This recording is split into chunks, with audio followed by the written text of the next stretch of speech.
Welcome to star 9 news. ముందుగా bulletin లో headlines.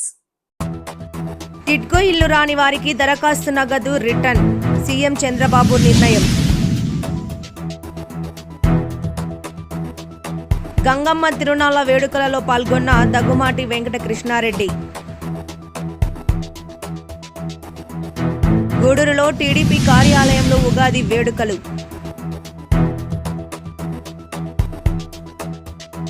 Srirama రక్ష కుటీరంలో ఉగాది సంబరాలు, పంచాంగ శ్రవణం. గురు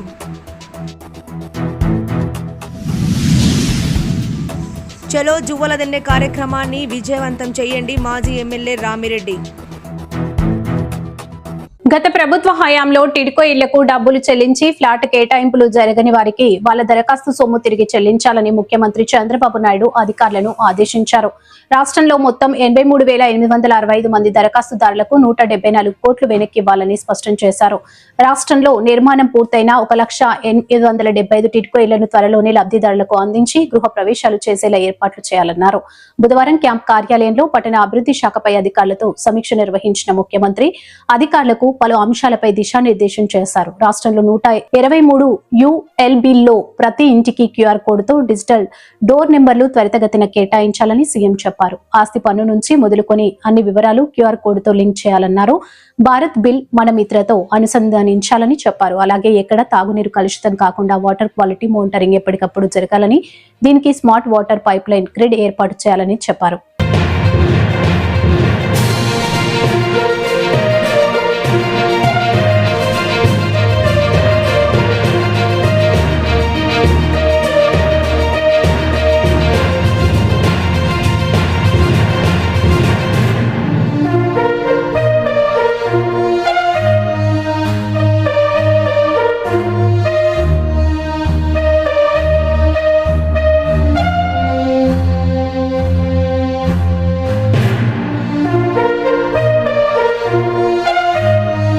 కావలి పట్టణంలోని లతా థియేటర్ సెంటర్ వద్ద వెలిసిన శ్రీ గంగా భవానీ అమ్మవారి తిరునాళ్ల మహోత్సవాలు ఘనంగా కొనసాగుతున్నాయి. ఈ మహోత్సవాల్లో భాగంగా నిర్వహించిన జలాభిషేకం కార్యక్రమం భక్తి శ్రద్ధలతో జరిగింది. ఈ కార్యక్రమంలో కావలి శాసనసభ్యులు దగ్గుమాటి వెంకట కృష్ణారెడ్డి పాల్గొని పాతూరు శివాలయం నుంచి గంగమ్మ గుడి వరకు నిర్వహించిన ఈ పవిత్ర జలాభిషేక యాత్రలో ఎమ్మెల్యే భక్తులతో కలిసి పాల్గొన్నారు. అనంతరం అమ్మవారికి ప్రత్యేక పూజలు నిర్వహించి జలాభిషేకం చేసి ఆశీర్వాదాలు పొంది ఎమ్మెల్యే ప్రజలందరూ ఆయురారోగ్యాలతో సుఖ సంతోషాలతో ఉండాలని అమ్మవారిని ప్రార్థించారు. ఈ కార్యక్రమానికి భారీగా భక్తులు హాజరై భక్తి పారవశ్యంలో తిరునాళ్ల ఉత్సవాలు ఎంతో వైభవంగా కొనసాగుతున్నాయి.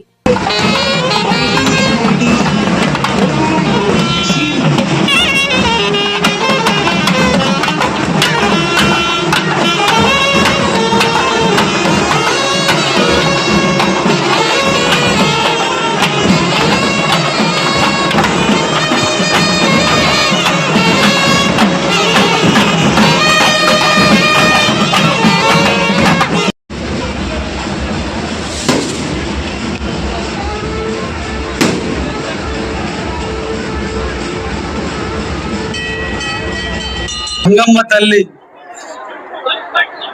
జలార్చనకు వచ్చినటువంటి మహిళా తల్లులందరికీ కూడా ఉగాది శుభాకాంక్షలు తెలియజేస్తూ ఒక మంచి పర్వదినం పరభవ నామ సంవత్సర శుభాకాంక్షలు తెలియజేస్తూ కావలి పట్టణంలో నిర్వాహకులందరూ కూడా ప్రతి ఉగాది నాడు గంగాదేవికి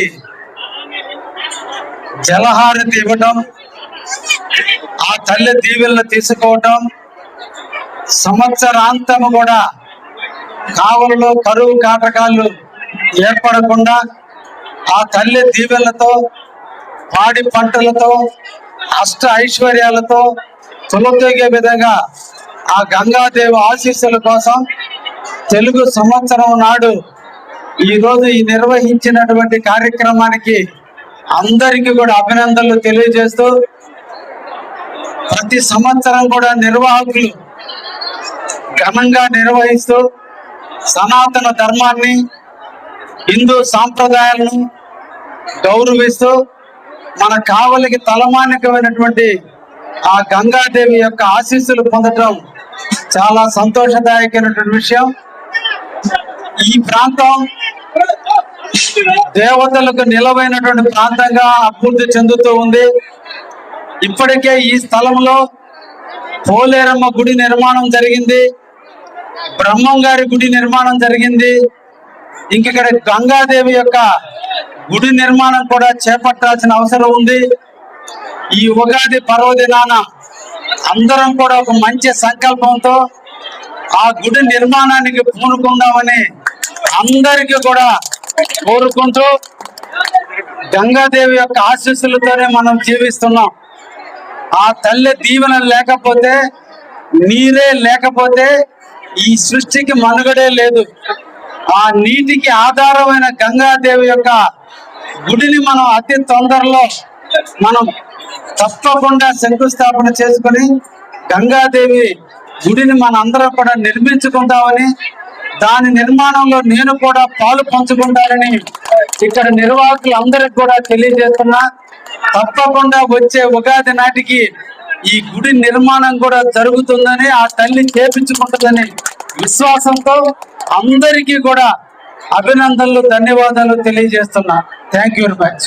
నెల్లూరు జిల్లా దుత్తలూరులో ఉగాది పర్వదినాన్ని పురస్కరించుకుని వేడుకలు ఘనంగా నిర్వహించారు. స్థానిక హనుమాన్ సెంటర్లో పరాభావనామ సంవత్సర ఉగాది ఉత్సవాలను రాష్ట్రీయ స్వయం సేవక్ సంఘ్ మరియు విశ్వ హిందూ పరిషత్ ఆధ్వర్యంలో వైభవంగా నిర్వహించారు.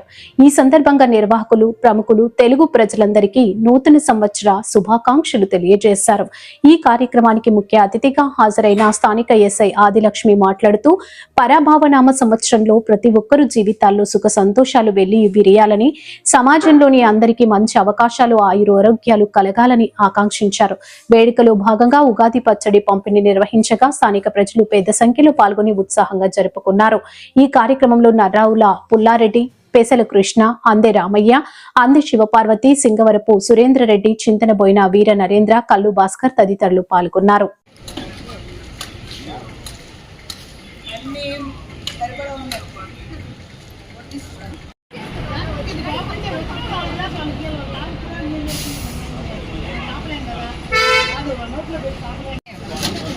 గట్టిగా మాట్లాడు.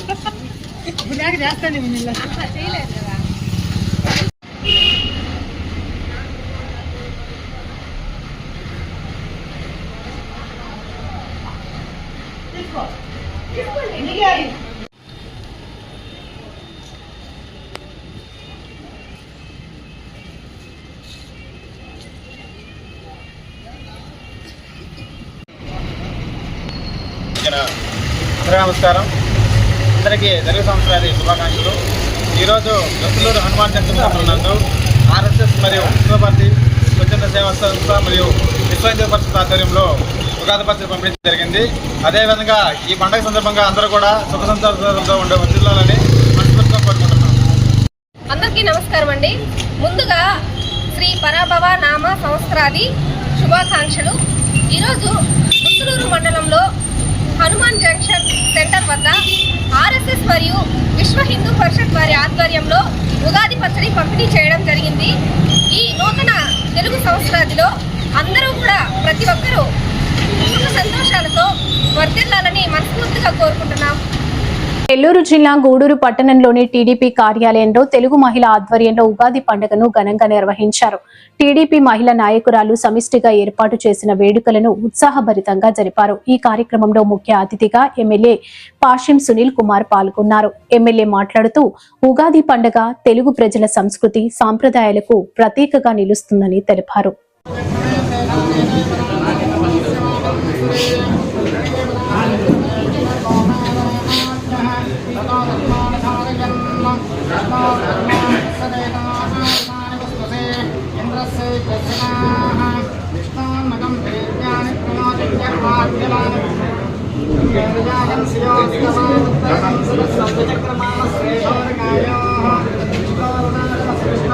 अपने छाप बस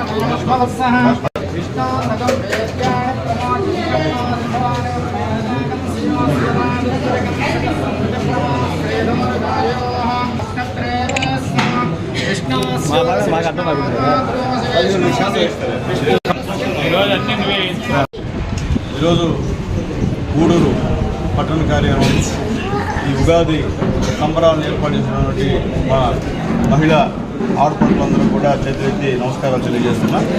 అట్లాగే ఈరోజు పెద్దలందరూ మా భాస్కర్ అన్న, మా సీనన్న, మా రాజన్న, అలాగే మా సీనయ్య, అలాగే కూర్చున్నటువంటి మా రవీందర్ రెడ్డి, మా పప్పు యాదవ్, మా సునీల్, మా చిన్నారావన్న, అలాగే మా రవణ, మా కృష్ణయ్య, మా సురేంద్ర, అలాగే మా పట్టాపన్న, వాడి గురించి పట్టాపన్న, ఇక్కడ ఉన్నటువంటి మహిళలందరూ కూడా పేరు పేరున ధన్యవాదాలు తెలియజేస్తున్నా. ముఖ్యంగా నేను చెప్పేది ఒకటే, ఉగాది సందర్భంగా తెలుగుదేశం పార్టీ నాయకులందరికీ కూడా ఈ సంవత్సరం కొత్త సంవత్సరం, మనకంతా ఇది కొత్త సంవత్సరం. ఈ కొత్త సంవత్సరంలో మనసులో ఏమి పెట్టుకోకుండా మంచిగా పనిచేయండి. పార్టీకి పైకి ఒక విధంగా, లోపల ఒక విధంగా మీరు పని చేయొద్దని చెప్పి తెలియజేసి, నేను ఎప్పుడు కూడా మీరు ఆ విధంగా ఉన్నాను. మీ ఎమ్మెల్యేగా మీ అందరూ దయవల్ల ఎన్నోసార్లు గెలిచిన తర్వాత నేను ఎవరైనా సరే ఉన్నట్టు చెప్తే వినేవాడిని తప్ప వేరే విధంగా చెప్తే వినేవాడిని కాదు. కాబట్టి నా వరకు నేను నాలో కూడా తప్పులుంటే క్షమించమని చెప్పి కూడా ఈ నూతన సంవత్సరం సందర్భంలో నాయకులందరినీ కోరుతున్నాను. దయచేసి పిటిషన్లు ఎక్కువ పార్టీ ఆఫీస్కి పెట్టద్దని చెప్పి కూడా రిక్వెస్ట్ చేస్తున్నాను. మంచి పద్ధతిగా ఇక్కడ నా దగ్గర నుండి పనులు చేయించుకొని మీరే దగ్గరున్న వాళ్ళే మీరు పిటిషన్లు పెడుతుంటే కొద్దిగా ఇబ్బందికరంగా ఉంటుంది. ఎందుకంటే ఇప్పుడు దాకా గూడూరు కాన్స్టిట్యున్సీలో ఎక్కడ కూడా మనకి రివ్యుయేషన్ లేదు. మన అధిష్టానంలో గూడూరు కాన్స్టిట్యున్సీ అంటే మంచి దాంట్లో ఉంది. పనిచేసే ఎమ్మెల్యే, పనిచేసే క్యాడరు అన్నీ ఉన్నాయి. కాబట్టి మీరు ఏంటంటే వాస్తవాలు మాట్లాడండి. వాస్తవాలు లేకుండా మీరు ఏదో అవకాశం వచ్చిందని చెప్తే దానివల్ల నేను నష్టపోతే మీరు అందరూ కూడా నష్టపోతారు. తర్వాత నేనేం చేయలేను. ఎందుకంటే ఉన్నంతవరకు సిన్సియర్గా చేయడమే నా ఉద్దేశం, అంతకన్నా ఇంకోటి తెలియదు. చిన్న పార్టీ క్యాడర్ దగ్గర నుంచి పెద్దవాళ్ళ దాకా ఎవరు ఫోన్ చేసినా మళ్ళీ అప్పుడు ఎట్లకపోయినా మళ్ళీ ఫోన్ చేసి అడిగేటువంటి కార్యక్రమం నాదని చెప్పి నేను తెలియజేస్తున్నాను. దయచేసి ముందు విభేదాలు వేయండి. కొత్తగా మనం పార్టీలో చేర్చుకున్న వాళ్ళతో కూడా కలిసిమెలిసి పనిచేయండి. వాళ్ళకు కూడా చెప్పాను, మీరు ఖచ్చితంగా మా పాత వాళ్ళతో కలిసిమెలిసి పనిచేయాలని కూడా చెప్పాను. మళ్ళీ చెప్తున్నా, కొత్తగా వచ్చిన వాళ్ళకి ఎవరికి కూడా పదవులు అయితే రావు. రేపు సర్పంచ్లు కానీ, ఎంపీటీసీలు కానీ, జెడ్పీసీలు కానీ కొత్త వాళ్ళకి ఎవరు టికెట్ ఇచ్చే పరిస్థితి లేదు. అది కూడా మీకు క్లారిటీ ఇస్తున్నా. మీ గ్రామాల్లో మీకు ఇబ్బంది లేకుండా చేస్తున్నాయండి. ఎందుకంటే స్థానిక సమస్య ఎలక్షన్స్ మీ ఊర్లో ప్రత్యర్థులు ఉంటే మళ్ళీ మీకు పోటీ తప్పదు. కాబట్టి అంత లేకుండా మీకు అందరినీ పిలిచి ఎక్కడైతే మనం మైనస్ బూతులు ఉన్నాయి, మైనస్ బూతుల దగ్గర కూడా మనం కొంతమంది పార్టీలో జాయిన్ చేసుకుంటాం. అలాగే టౌన్లో కూడా మైనస్ వార్డు ఉన్న దగ్గర ఖచ్చితంగా మనం చేర్చుకోవాల్సిన అవసరం ఉందని చెప్పి నేను తెలియజేస్తాను. దానికి మీరు చంద్రబాబు నాయుడు గారు, పవన్ కళ్యాణ్ గారు, మోడీ గారి గురించి, లోకేష్ బాబు గురించి ప్రార్థన చేయమని చెప్పి అందరూ రిక్వెస్ట్ చేస్తున్నాం. ఈరోజు వాళ్ళే లేకపోతే ఈరోజు ఈ రాష్ట్రం సర్వనాశనం అయ్యేటువంటి కార్యక్రమం అని చెప్పి నేను తెలియజేస్తున్నాను. ఈరోజు ఎన్డీఏ గవర్నమెంట్ ఉంది కాబట్టే ఈరోజు మనం అన్ని పనులు చేయగలుగుతున్నాం. చెప్పిన దాంట్లో సగమన్నా చేస్తున్నాం.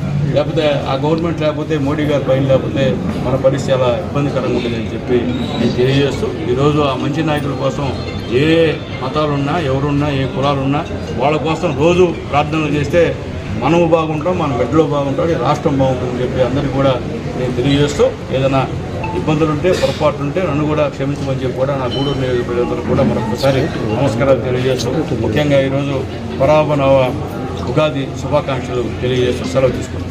నెల్లూరు జిల్లా గూడూరు పట్టణంలో ఉన్న శ్రీ ఆంజనేయ స్వామి జ్ఞాన ఆశ్రమంలో ఉగాది పండుగను పురస్కరించుకుని ప్రత్యేక కార్యక్రమాలు నిర్వహించారు. ఈ సందర్భంగా ఆశ్రమంలోని జ్ఞాన గురువులు భక్తులకు రాశి ఫలితాలను వివరించారు. ఉగాది కొత్త సంవత్సరముగా భావించి సూచించే పర్వదినమని, ప్రతి ఒక్కరూ సత్సంకల్పాలతో ముందుకు సాగాలని గురువులు సూచించారు. రాశి ఫలితాల ద్వారా ఈ సంవత్సరంలో గ్రహ స్థితులు ఎలా ఉండనున్నాయి, వ్యక్తిగతంగా ఎదురయ్యే అవకాశాలు, సవాళ్లు, ఆర్థిక, ఆరోగ్య, విద్య, ఉద్యోగ రంగాల్లో వచ్చే మార్పులు వంటి అంశాలను విశ్లేషించారు. ఈ కార్యక్రమానికి పట్టణంలోని అనేక మంది భక్తులు హాజరై గురువులు ఆశీస్సులు తీసుకున్నారు. ఉగాది పర్వదినం సందర్భంగా ఆశ్రమంలో ప్రత్యేక పూజలు నిర్వహించగా అనంతరం ప్రసాదాలను పంపిణీ చేశారు. పోతే మే 4 నుంచి మే 11 వరకు డొల్లు కత్తెర, ఎప్పుడు ఇల్లు కట్టే వాళ్ళకి బండలు పోసేదానికి పనికిరాదు. మే 11 నుంచి మే 28 దాకా నిజ కత్తెర గృహ నిర్మాణంలో చేయకూడదు. ప్రతి సంవత్సరం గ్రహణాలు ఏమీ లేవు. అథవా గ్రహణాలు ఉంటే యూరప్ దేశంలో ఆగస్టు మాసంలో ఉన్నాయి. అది ఉత్తర అమెరికా, గ్రీన్లాండ్, యూరప్ దేశాల్లో ఉంటాయి. ఈ గ్రహణాల వల్ల ఆయా దేశాల్లో కొన్ని అరాచక శక్తుల వల్ల ఇబ్బందులు వస్తాయి. కాబట్టి విదేశాల్లో ఉండే బిడ్డల్ని జాగ్రత్తగా కాపాడుకోండి. రాశి ఫలాలు మొదలు పెడితే మొట్టమొదటిది మేషరాశి. ఈ రాశి వారికి ఆదాయం 11, వ్యయం 5, గౌరవం 2, అవమానం 4. ఆదాయం ఎక్కువ, ఎందుకంటే గురువు 4వ ఇంట్లోకి వస్తాడు. వ్యయాధిపతి, భాగ్యాధిపతి. పిత్రార్జితమైన ఆస్తులు ఏమైనా రావాల్సి ఉంటే వస్తాయి. ఆస్తులకి విలువ పెరుగుతుంది, కానీ ఇంట్లో ఖర్చు కూడా విపరీతంగా పెరుగుతుంది. తర్వాత గౌరవం 2, అవమానం 5. ఎందుకంటే వ్యయంలో శని ఉండడం వల్ల కష్టం, చాకిరీ పెరుగుతుంది, శ్రమ పెరుగుతుంది. కానీ దానికి తగ్గ గౌరవం కూడా ఉంటుంది. 4వ ఇంట్లో గురువు వస్తే గౌరవం ఉంటుంది. విద్యార్థులకు చాలా మంచిది, అనుకున్న సీటు సాధిస్తారు. గృహ నిర్మాణం చేస్తారు, స్థలం కొనుగోలు చేస్తారు. చేసేటప్పుడు అందులో చట్టపరమైన అంశాన్ని పరిశీలించండి. నిర్మాణ ఖర్చులు అధికమై అప్పులయ్యే అవకాశం ఉంది కాబట్టి గృహ నిర్మాణం చేసేటప్పుడు జాగ్రత్తగా ఉండండి. వృత్తి ఉద్యోగాల్లో శ్రమ అధికం. 7 శుభాశుభ ఫలితాలు మిశ్రమంగా ఉంటాయి. రాశిలోకి గురువు వచ్చినప్పుడు వీళ్ళకి మంచి శుభ ఫలితాలు కనిపిస్తాయి. ఇంట్లో శుభకార్యాలు చేసుకునే అవకాశం ఉంటుంది. ఆ ఖర్చులు అధికంగా అవుతాయి. గృహ నిర్మాణ కార్యక్రమాలు చేపట్టే అవకాశం ఉంది. దుర్గా స్తోత్రం చేసుకోండి. అష్టమంలో ఉండే రాహు యొక్క దోషం పోవడానికి. బుధుడు రాహుగ్రస్తుడయ్యాడు కాబట్టి థైరాయిడ్ ఇలాంటి సమస్యలు రాకుండా ఉండడానికి దుర్గా స్తోత్రం, విష్ణు సహస్రనామ పారాయణం చేసుకోండి, మంచిది.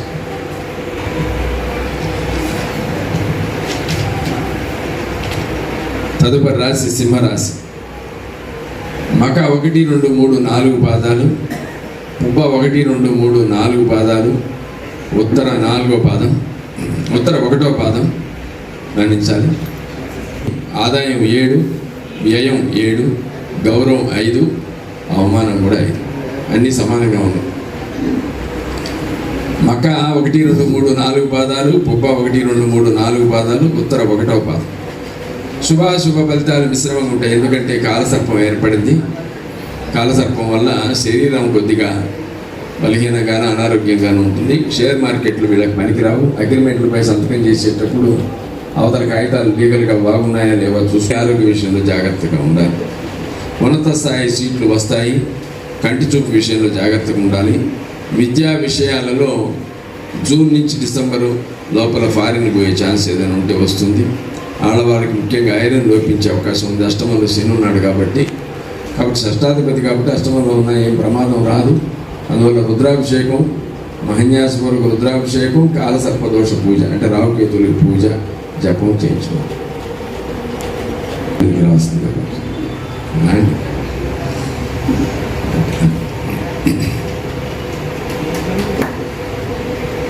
కూర్చోండి. తదుపరి రాశి కన్యారాశి. కన్యారాశి 2, 3, 4 ఉత్తర 2, 3, 4 పాదాలు, హస్త 1, 2, 3, 4 పాదాలు, చిత్త 1, 2 పాదాలు. వీరి ఆదాయం 8, వ్యయం 11, గౌరవం 3, అవమానం 3. వీరికి గోచార ఫలితాలు శుభాశుభాలు మిశ్రమంగా ఉన్నాయి. విద్యారంగంలో ఉండే వారికి మంచి సీట్లు అవకాశాలు వస్తాయి. సంఘంలో గౌరవం లభిస్తుంది. గృహ నిర్మాణం జరుగుతుంది. 4వ ఇంటి వాడైనటువంటి గురువు ఉచ్చులోకి వెళ్తాడు. అందువల్ల గృహ నిర్మాణం జరుగుతుంది. తర్వాత భాగస్వామ్య వ్యాపారాలు చేయవద్దు, దయచేసి జాగ్రత్తగా ఉండండి. జూన్ నుంచి నవంబర్ లోపల ఉద్యోగం రాని వాళ్ళకి ఉద్యోగం వచ్చే అవకాశం ఉంది. భార్య ఇంట్లో ఇలా చేసుకోలేని వాళ్ళు ఏం చేయాలయ్యా, నువ్వు ఎంత ఖర్చు పెట్టేసావు అంటే భాగవతంలో గోవర్ధనగిరి పర్వతం ఎత్తేది చదవాలా, కాళింది మర్దనం చదవాలా, కృష్ణ జననం చదవాలా. ఇవి చదివితే ఇంట్లో దరిద్రం రాదు. చివరిది మీనరాశి. పూర్వభాద్ర 4వ పాదం, ఉత్తరభాద్ర 1, 2, 3, 4 పాదాలు, రేవతి 1, 2, 3, 4 పాదాలు. ఆదాయం 14, వ్యయం 11, గౌరవం 7, అవమానం 2. ఈ రాశి వారికి ఏళ్ళనాటి శని జరుగుతుంది. భయపడాల్సిన అవసరం లేదు. 6 నెలలకు ఒకసారి మహాన్యాసపూర్వక రుద్రాభిషేకం చేసుకోండి. రక్తహీనత ఏర్పడే అవకాశం ఉంది. అనీమియా అంటాం. ఆడవాళ్ళకైతే పీరియడ్స్ అప్పుడు సమస్యలు వచ్చే అవకాశం ఉంది. జాగ్రత్తగా ఆహారం తీసుకోండి. విలువైనటువంటి ప్రోటీన్స్ తీసుకోండి. పంచమంలో గురువు వస్తాడు కాబట్టి పుత్ర సంతానం కలిగే అవకాశం ఉంది. పిల్లలు ఎవరైనా ఉండేవాళ్ళు ఉంటే వాళ్ళకి పిల్లలకి పెళ్ళవుతుంది, కుటుంబంలో శుభకార్యాలు జరుగుతాయి, ఆర్థిక వనరులు సమకూరుతాయి, పిత్రార్జితమైన ఆస్తి సంక్రమిస్తుంది, ప్రమోషన్ వచ్చే అవకాశం ఉంది. బదిలీ అవుతారు కానీ ఆ బదిలీలో కాస్త ట్రాన్స్ఫర్లో కొద్దిగా ఇబ్బందులు ఉంటాయి. విద్యార్థులు శ్రమిస్తే ఖచ్చితంగా ర్యాంక్ సాధిస్తారు. ఎందుకంటే పంచమంలో గురువు ఉచ్చులోకి వచ్చాడు కాబట్టి వాళ్ళు అనుకున్న గమ్యాన్ని చేరగలరు. లగ్నంలో శని ఉన్నాడు కాబట్టి శ్రమను చేయందే శని ఫలితాన్ని ఇవ్వడం. మహన్యాసపూర్వక ఏకాదశి రుద్రాభిషేకం శని కుజులకు జపం చేయించుకోండి. మే 17 దాకా ఒక్కరూ అప్రమత్తంగా ఉండండి. మే 17 తర్వాత పరిస్థితులన్నీ మారుతాయి. జూన్ 6 నుంచి వీడికి అన్నీ కలిసి వచ్చే అవకాశం ఉంది. గురువు ఉచ్చులోకి వస్తాడు కాబట్టి మంచి శుభ ఫలితాలని పొందుతారు. దిగులు చెందాల్సిన అవసరం లేదు. ద్వాదశ రాశుల వారికి అందరికీ కూడా మంచి జరగాలని భగవంతుని ప్రార్థిస్తూ నా పరిజ్ఞానం మేరకు నాకు తెలిసినటువంటి ఈ యొక్క జ్యోతిష్య పరిజ్ఞానం మేరకు ఈ పంచాంగ శ్రవణంలో మీ అందరికీ ఏ విషయాన్ని తెలియజేయాలో అంతవరకు నేను తెలియజేయగలిగాను. ఇది భగవద్ ఆశీర్వచనం. కావలి నియోజకవర్గం వైఎస్ఆర్ కాంగ్రెస్ పార్టీ ఇన్ఛార్జ్ రామిరెడ్డి ప్రతాప్ కుమార్ రెడ్డి ఆధ్వర్యంలో ఈ నెల 20వ తేదీన నిర్వహించనున్న చెలో చువ్వల దిన్నే కార్యక్రమాన్ని విజయవంతం చేయాలని పిలుపునిచ్చారు. మత్స్యకారుల హక్కుల పరిరక్షణకు వారికి న్యాయం జరిగేలా పోరాటం చేయడంలో వైఎస్ఆర్ కాంగ్రెస్ పార్టీ ఎప్పుడూ అండగా ఉంటుందని స్పష్టం చేశారు. మత్స్యకారుల సమస్యలను నిర్లక్ష్యం చేస్తే సహించబోమని, వారి తరపున బలంగా నిలబడే పార్టీ వైఎస్ఆర్ కాంగ్రెస్ పార్టీ అని పేర్కొన్నారు. ఈ కార్యక్రమానికి మాజీ మంత్రి కాకాని గోవర్ధన్ రెడ్డి, మాజీ ఎమ్మెల్యే కాటంరెడ్డి విష్ణువర్ధన్ రెడ్డితో పాటు పార్టీ ముఖ్య నాయకులు, కార్యకర్తలు పెద్ద సంఖ్యలో పాల్గొంటారని తెలిపారు. అందరూ భారీగా హాజరై చలో జువ్వల దిన్నే కార్యక్రమాన్ని ఘన విజయం చేయాలని రామిరెడ్డి ప్రతాప్ కుమార్ రెడ్డి పిలుపునిచ్చారు. అందరికీ నమస్కారం. ముందుగా కావలి నియోజకవర్గ ప్రజలందరికీ కూడా ఉగాది శుభాకాంక్షలు. అదేవిధంగా రేపు రంజాన్ సందర్భంగా కావలి నియోజకవర్గంలో ఉన్న మా మైనారిటీ సోదరమణులకి అందరికీ కూడా రంజాన్ శుభాకాంక్షలు ముందుగా తెలియజేస్తున్నాను. ఈరోజు ముఖ్యంగా తెలుగు సంవత్సరాది ఉగాది పర్వదినాన ప్రజలంతా కూడా సంతోషంగా పండగ చేసుకుంటున్నారు. అదేవిధంగా ఈరోజు మా తీర ప్రాంతంలో ఉన్న మత్స్యకారుల కుటుంబాల కోసం మా అని మేము గతంలో కూడా జగన్మోహన్ రెడ్డి గారికి చెప్పుకున్నాము. దానికి సంబంధించి ఒక పవర్ ప్రాజెక్ట్ అంటే సోలార్ పవర్ ప్రాజెక్టుని ఇవ్వటం జరిగింది. దానికి దాదాపు కొన్ని వేల ఎకరాలు కూడా జగన్మోహన్ రెడ్డి గారు ఇవ్వటం జరిగింది. అదేవిధంగా ఇక్కడ ఇంకా కొన్ని ఫ్యాక్టరీస్ వచ్చేదానికి, ప్రజలకి బాగా ఉండేదానికి, పనులు వారికి ఉద్యోగ అవకాశం వచ్చేదానికి అటువంటి ఇండస్ట్రీస్ని పెట్టాలని కూడా మేము చెప్పున్నాము. ఓకే, ఇప్పుడు గవర్నమెంట్ మారింది. అదేవిధంగా బీపీసీఎల్ అనేది కూడా రావటం జరిగింది. సంతోషం. దాన్ని అన్నింటినీ కూడా మేము ఆహ్వానిస్తున్నాం. కాకపోతే ఆనాడు మేము ల్యాండ్ అక్విజిషన్ అయ్యేటప్పుడు మేము పరిహారం కూడా ఎక్కువ అడగటం జరిగింది. దాదాపు ఆ రోజు మేము జగన్మోహన్ రెడ్డి గారిని 35 లక్షల దాకా ఇవ్వాల్సి వస్తుంది అని కూడా మేము రిక్వెస్ట్ చేసి ఉండాం. ఆయన పరిశీలిస్తామని చెప్పిన. కాకపోతే ఎలక్షన్స్కి ముందు ఈరోజు ఇక్కడ ఉన్న ఎమ్మెల్యే గారు ఆయన నోటితోటి మేము అధికారంలోకి వస్తే 50 లక్షలు ఇస్తామని కూడా చెప్పడం జరిగింది. దాని మీద నేను మాట్లాడున్నా. ఈరోజు చూస్తే పట్టా భూములకి 23 లక్షలు ఇస్తామని చెప్తా ఉన్నారు. మిగతా వాటికి 17-18 ఇస్తామని చెప్తున్నారు. కానీ ఇంతవరకు ఎక్కడా వాళ్ళకి అమౌంట్ కూడా పడిన సూచనలు అయితే కనిపించడం లేదు. ఈరోజు కొంతమంది మత్స్యకార నాయకులు, మత్స్యకార ప్రజలు వచ్చి మమ్మల్ని అడుగుతా ఉన్నారు. సార్, మీరైనా చెప్పండి, రేపు వైఎస్ఆర్ కాంగ్రెస్ పార్టీ వచ్చినాక మాకు ఎక్స్ట్రా పరిహారం అన్నా ఇప్పించేదానికి కృషి చేయండి అని మమ్మల్ని అడిగి. తప్పకుండా ఈ విషయాన్ని జగన్మోహన్ రెడ్డి గారి దృష్టికి తీసుకొని పోతున్నాము. ఆల్రెడీ చెప్పున్నాం కూడా. తప్పకుండా తీర ప్రాంత ప్రజలకి న్యాయం చేయాలనే దానికి మేము ఎప్పుడు కూడా ముందుంటాము. ఈరోజు వారు 23 లక్షలు ఇచ్చినా కూడా తప్పకుండా మీకు ఎక్స్ట్రా అమౌంట్ ఇచ్చేదానికి మేము కృషి చేస్తామని మీకు ఈరోజు హామీ ఇస్తా ఉన్నాం. ఈ వార్తలు ఇంతటితో సమాప్తం. తిరిగి మరో తాజా బులెటిన్లో కలుసుకుందాం. అంతవరకు సెలవు. నమస్కారం.